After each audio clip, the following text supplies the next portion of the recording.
Hi, welcome. My name is Rebecca Best, and I will be talking about Canva for my student-centered multimedia tool. So to start, you will have to log into Canva. You will have to create an account. I already have an account through my school district, which is the one that you see on the screen.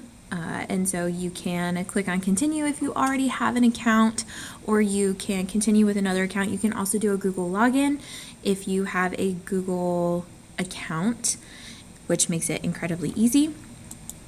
So I'm going to click continue, and we will go and enter into my Canva account. So I do have a Canva educator account. It is included in what my school district offers as a teacher. So what you see here are different assignments and projects that I have given to my students over time in the past school year. Canva is a wonderful tool to use for yourself as an educator or within the corporate world, but it is also a fantastic tool to use with your students. Your students can create so many different things. Here you will see actually quite a few things that my students have created, like the composition scavenger hunt. They've created press passes because I also am the advisor for yearbook and newspaper on my campus. They've created photographer projects. There are so many endless opportunities that you can use and do to create. So to start, here at the top, when you open, it will have all these different types of media that you can use and utilize. Everything from an ID card, which is like what we use for press passes, to documents, to presentations, social media posts, which is what we use for our Instagram posts for my press classes, yearbook and newspaper. They have education specific. You can do videos, print media, website things. You can customize, upload your own photos and designs as well. They also have really useful photo editing options now.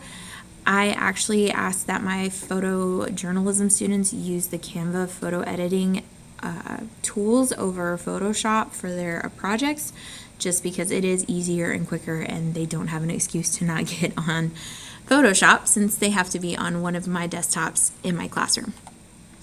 So we will look at different options that they have.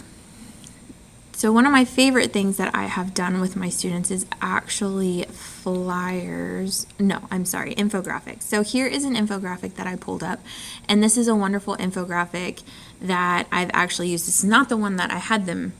This is an example that Canva gave, but I have had my students use this infographic to do the chronological timeline of photojournalism with different photographers. And they can go in, they can change their text here. They can, if they don't like the colors, they can change the colors.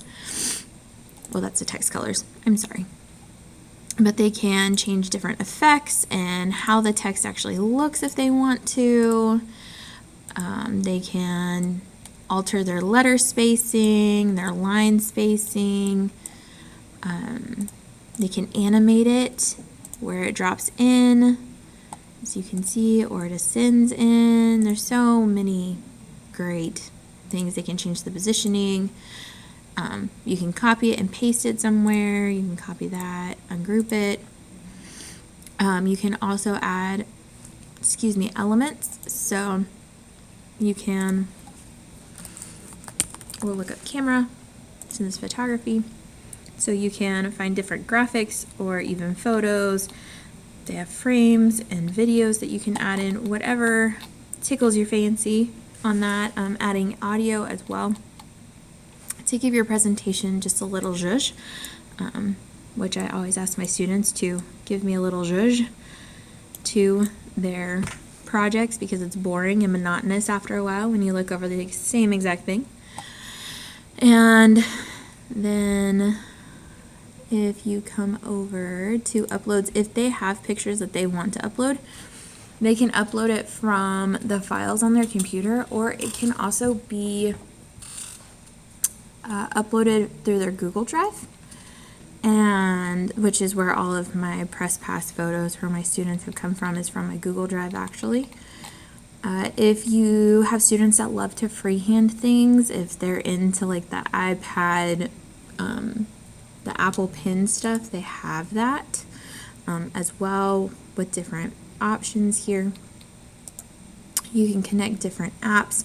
They have AI as well, but I always deter them from using AI at this point, just because they're getting too heavily reliable on those kinds of things. And I don't want my students to rely, especially in the world of journalism, I don't want them to rely too heavily on AI. And that's when lines and borders get crossed that we don't need in journalism. You can connect your Google Drive here as well. And it's just phenomenal, all of the different things that you can do. Like I said, they have infographics, they have all different kinds of templates. You can start from zero and just create it all the way if they want to do that. Social media postings. So my kids are always making things to try and get student engagement from their peers, because that's how we get coverage, is by student engagement. So they create different social media posts in order to do that. They've even created their own videos through here because they really try to get that student engagement and really try to bring their peers into buying the yearbook. And that is a huge thing for us. Education, so they have PSA materials, monthly newsletter options, which is great for you as a teacher. And like I said, the possibilities are really quite endless in here, and it's so much fun to play in Canva. And honestly, my students much prefer to play in Canva or like Adobe Express in comparison to slides or anything else like that. I have probably 85% of my students create their presentations in Canva over creating presentations in slides.